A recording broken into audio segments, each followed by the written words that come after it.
we always talk about Kyle, the quarterback position, the offense. It's a defensive team. They build to their defense.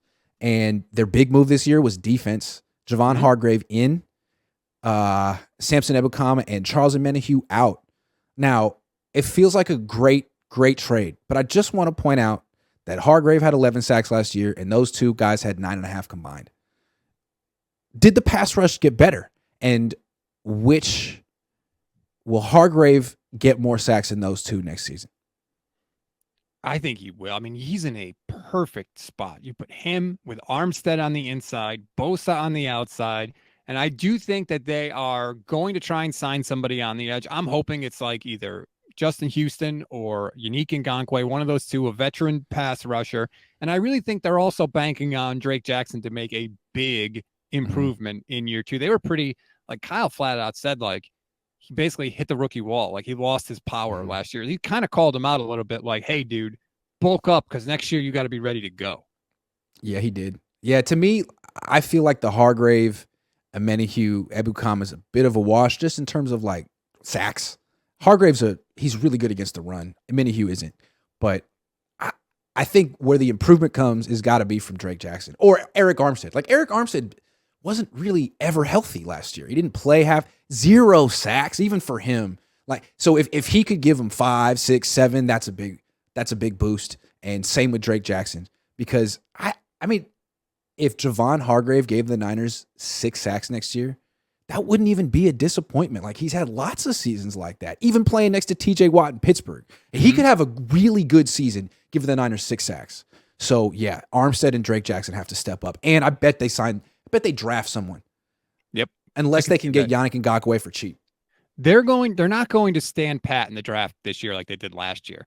They're going to make trade because they don't have 11 spots on the team. So they're going to use those picks to move up this year, I think, or to acquire more picks for next year. But I don't think there's any way that they just stand pat and make all their picks. So if there's a guy that they want, they can go up and get him because they got 11 picks this year. They know they got a ton of comp picks coming next year. Plus they have all of their regular 2024 draft picks. So if they want to move, they can move.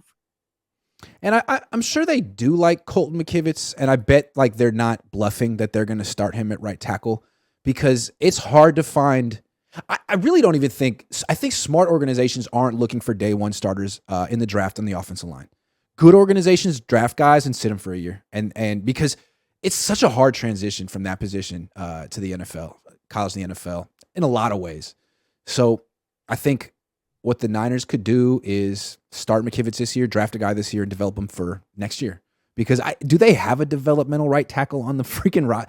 Alfredo Gutierrez is the closest thing they have to a developmental tackle. Everyone else is like a guard or a center or mostly guards. So yeah, I think they're probably going to roll with. They're probably serious about McKivitz. And if you ask them like why, they'll be like, well. Well, have you seen Mike McGlinchey recently? Like, honestly, I mean, he's not that much worse. And I'd have to say, yeah, okay, I can believe that. I can buy that. But there's value in that from a team building standpoint. The 49ers recognizing, yeah, Mike McGlinchey may be the best option you have, but he's not $50 million guaranteed dollars good. Like, so they were smart to let those are guys you don't pay a second contract to. I'm just curious, like, what is Nick Sakel? What is he? You drafted him and Burford, and one played, one didn't. But what are they going to be in year two? What is your redshirt offensive line program going to produce this year? Is Zakel going to be something?